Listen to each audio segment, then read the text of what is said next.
Hey, what's up and welcome back to the channel. So today I wanted to review something that I personally feel is slightly underrepresented in the precision rifle space, and that's going to be your compact precision rifle. So I see a lot of folks when they're looking at picking up a rifle, the first two things that they usually look at is cartridge or caliber selection as well as barrel length. And when you get into that long range or maybe over 100, 200 yards, folks are usually selecting barrels that start on the short end around 20 inches and go all the way up to 26 inch, 28 inch, sometimes even 30 inches. Now, when you pair a longer barrel with a suppressor, especially with a QD system that gives you a little bit extra length, and also if you're using some auxiliary device like this e-brake on the end of this Dead Air Nomad, it really lengthens that rifle even further and makes it extremely unwieldy in my opinion. I have a ton of those longer, anywhere from 24, 26 inch barrels, and they're just completely unwieldy. So I sat down and I said, I need to have something extremely compact I can run night vision with, so on and so forth. And just like I said before, the first thing is barrel length and caliber selection. So I said, let's do a 16 inch. And then let's do an intermediate cartridge. So let's not jump up to a rifle cartridge. Let's look at something intermediate. And I selected 300 Blackout. Now, before you absolutely go off on me on the comments, I felt like this was a really good selection for cartridge.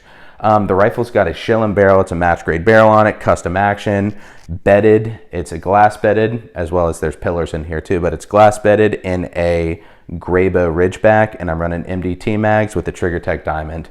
Vortex razor on top, suppressed, Badger EFR out front where I can clip on my night vision, and shooting 110s, 125s. I can shoot this rifle out to about 500 yards consistently.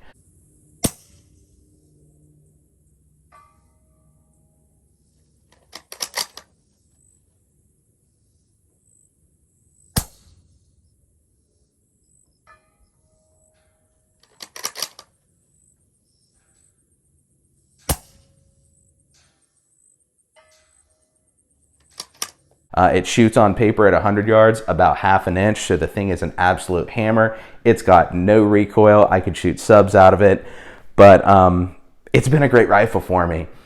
I did find a few limitations. Once I would get to about 500, 550 yards with TMKs, 125s, so supers, with my hand loads, I would drop off just a little bit. So that brought me, and drop off in terms of like velocity, it would get a little bit squirrely about 550 yards. So I said, okay, I've kind of reached that point where I can remain consistent with this rifle. I could take this thing out and lob rounds at 700, 800, 900 yards.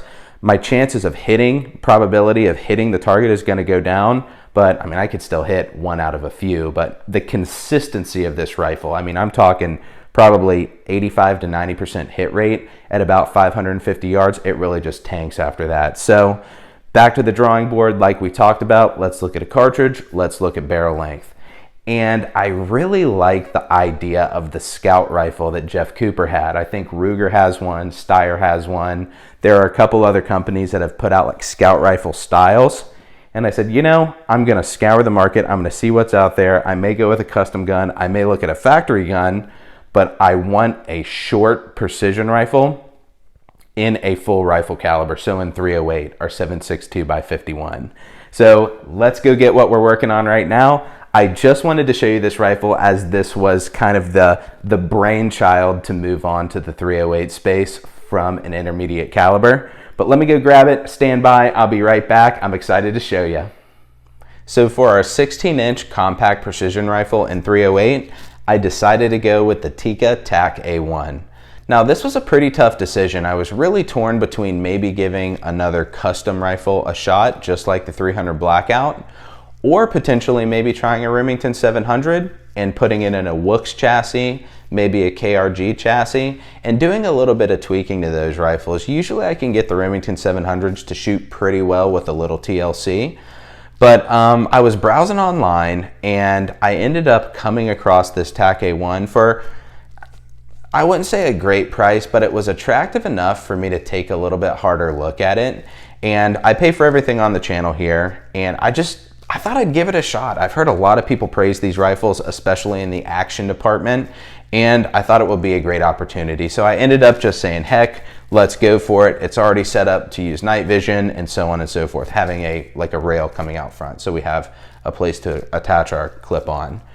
So I got it in. I know YouTube and Google and everything, they're really tough on the kind of showing how things work on guns and this and that. So I was going to do a build video on it, but essentially I just put it all together. I just actually got it together, and I just thought I'd show you before we got out and did some shooting on it. So I'll kind of run you from the rear of the rifle to the front, give you a little bit of kind of first thoughts and show you what we did. So one of my hurdles on getting into the rifle is I didn't really know how much I was going to love the rear end of this chassis system. I know it was kind of an AR component compatible, if that makes sense, because it's got a castle nut and I guess you can use whatever. But at the end of the day, I like it. I don't have any complaints with it. It's good. The locking system is actually really stout on this rifle, so there's no movement whatsoever. So I was pleased to see that. Getting up into the action here, I mean, for a factory rifle, you can hear it all day. Like, it's a really good smooth action for a factory rifle. So I'm pleased with that. It's not as clunky as like a Remington or some of the other options.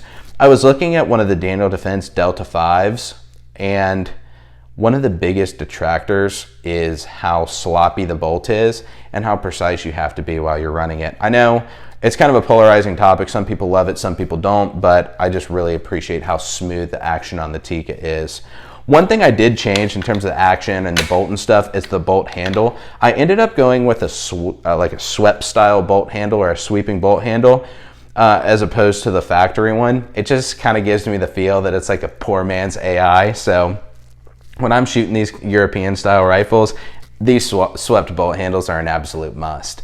The only thing that I dislike about it is usually when I'm shooting my reloads and I'm cycling the bolt, essentially what I'll do is I'll lift the bolt, obviously cock the action, but then I'll take the back of my thumb and I'll pull the bolt back with that and kind of open my hand, and that allows me to catch my spent brass so it doesn't fling off or maybe hit the concrete and maybe dent the necks up, dent the shoulders up, or just beat it up in general. I can usually catch it, put it in my ammo box, and then kind of go about my shooting.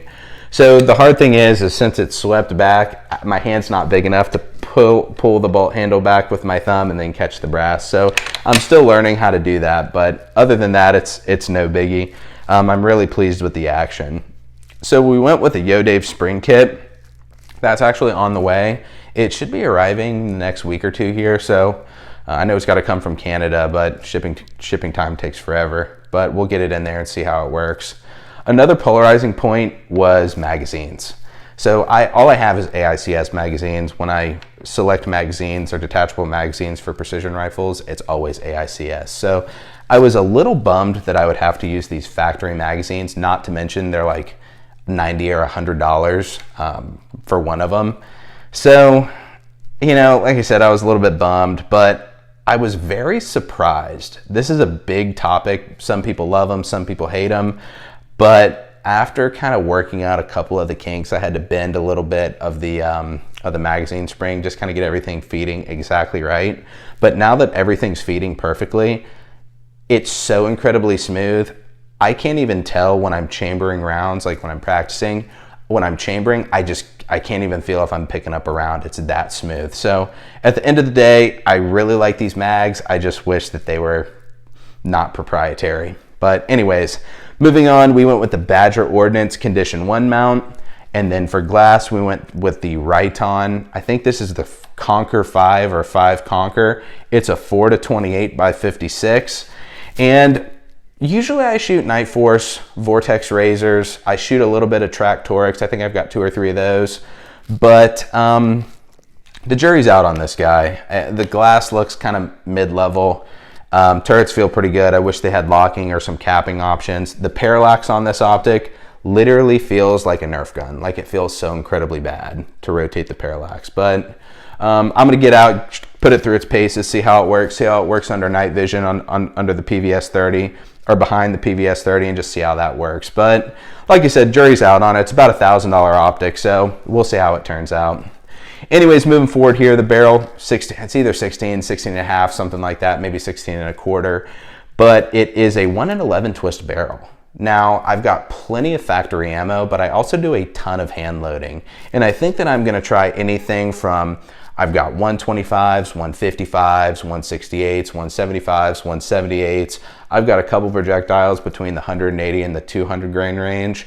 And then I've got a ton of 220 Sierra Match Kings that I shoot for subs for my 300 Blackout and also out of my 300 Win Mag. So we'll see how it likes different grain weights and projectile and ogive shapes of all those different ammos. I've got a good bit of powder as well. If you like reloading, make sure to stick around. I've got a good bit of Varget, 8208 XBR, TAC, CFE 223, Reloader 15, Reloader 15 and a half, 4064, 4895, just tons of powder. I feel like my options for this rifle are absolutely endless. So I'm really excited to see how this rifle shoots. They come from the factory with a sub MOA guarantee, so hopefully I can cut that in half and shoot about 1/2 inch with this gun. Up front, we have the Atlas bipod.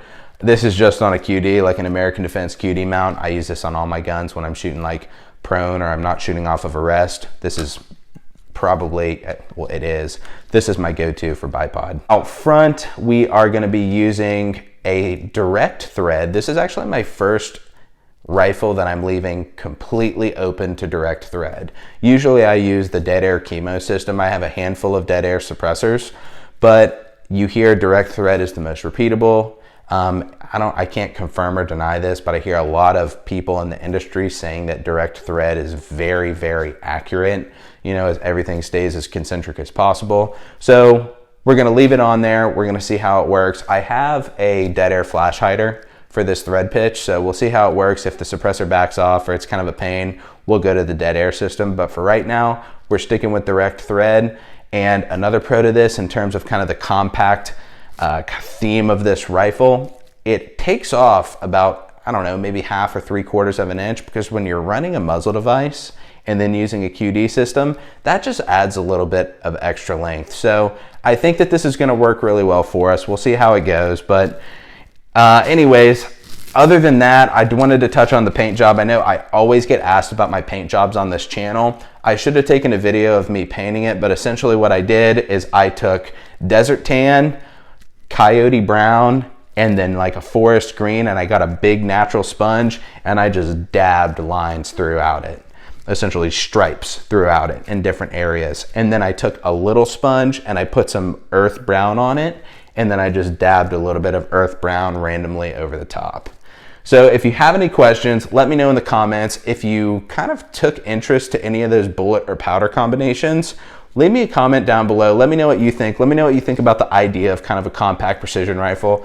I have no doubt in my mind that we can get this thing out to 1,000 yards pretty consistently, at least 800, 850 pretty consistently. So I really think that this is gonna bridge the gap between an intermediate cartridge like the 300 Blackout and then getting into like a full-on 24, 26-inch precision rifle.